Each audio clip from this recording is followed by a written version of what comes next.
নমস্কার দর্শক বন্ধু, আমি আপনাদেরই জ্যোতিষ বন্ধু জ্যোতিশ্রী এস কুমার। আপনার হাতে এবং ন্যাটাল চার্ট অর্থাৎ জন্ম ছকে আপনার খুব বড় হওয়ার বা ধনী হওয়ার, বড়লোক বা ধনী হওয়ার একটা যোগ রয়েছে, কিন্তু আপনার সেই ধনী হওয়ার ক্ষেত্রে প্রভূত বাধা আসছে।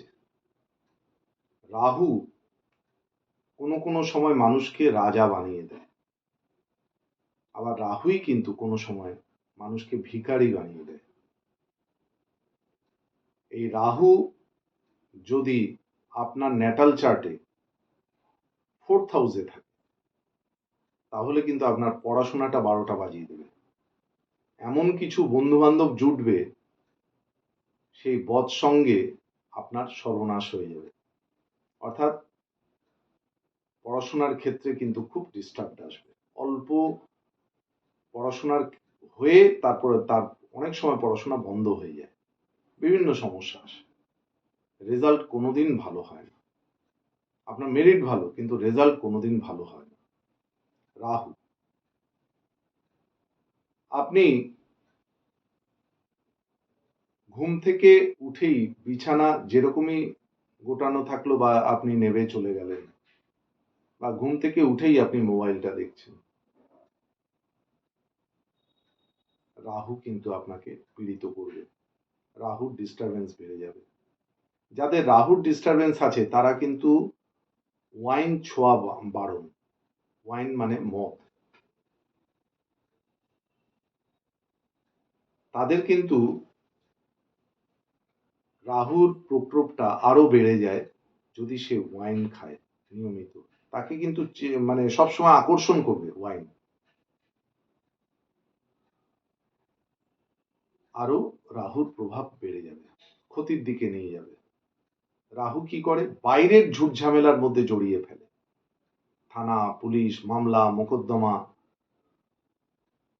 বিভিন্ন মানে অবৈধ কেস কিছু চারিদিকে যে দেখছেন, এই যে পেপার খুললেই, টিভি খুললেই যেগুলো দেখছেন, সেই রকম কিছুর মধ্যে আপনি রাস্তায় বেরিয়েছেন, আপনি এরকম একটা কেসের মধ্যে পড়ে গেলেন।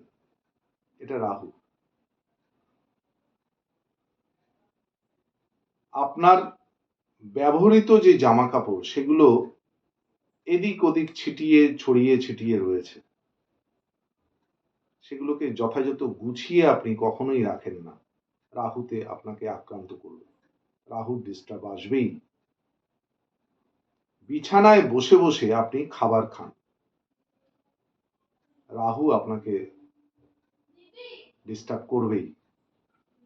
মোবাইল নিয়ে আপনি টয়লেট বা ল্যাট্রিনে চলে যান, আপনাকে রাহুর ডিস্টারবেন্স আপনার জীবনে আসবেই।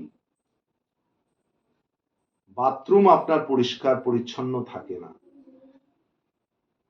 টয়লেট ল্যাট্রিন যেটা আপনারা ব্যবহার করেন সেটা পরিষ্কার পরিচ্ছন্ন নয়, আপনাদের রাহুর প্রকোপ আসবেই। এই জিনিসগুলো থেকে আপনারা কিন্তু দূরে থাকুন। এগুলো কিন্তু আপনাদের, বা আপনি মানুষের সাথে ব্যবহার করছেন গালিগালাজ করে, আপনার রাহুর প্রকোপ আসবেই। যাই হোক, এবার আমি বেরোনোর পথ বলব। প্রথম যে কাজটা করতে হবে সেটা হচ্ছে মাছকে খাবার দেওয়া। 21টা আটার গুলি তৈরি করে আপনি পুকুরে গিয়ে মাছকে আটার গুলিটা খাওয়ান। প্রত্যেকটা আটার গুলি যখন আপনি দেবেন, ওং ঐং হ্রিং রা হবে নম, ওং ঐং হ্রিং রা হবে নম। ছাদে উঠে যান 1 ঘটি জল নিয়ে, সেটা তামার বা পিতলের ঘটি। ছায়া আপনার যেটা পড়ে রোদের, সেই ছায়ার মধ্যে ওই ঘটির জলটা ঢেলে দিন, রাহু ঠান্ডা হয়ে যাবে। রাহু দেখবেন আস্তে আস্তে প্রশমন হবে। সাদা চন্দন এবং কেশরের টিপ কপালে পড়ুন আর এই মন্ত্র জপ করুন, ওং ঐং হ্রিং রা হবে নমঃ। আর আপনার টয়লেট বা ল্যাট্রিনে মাঝে মাঝে উজালা 1 মগ জলের মধ্যে একটু গুলে ওইটা আপনি প্যানের মধ্যে আপনি দিয়ে দিন। এগুলো করতে থাকুন, দেখুন আপনার রাহুর প্রকোপ থেকে আপনি কিন্তু অনেকটা রিলিফ হয়ে যাবেন।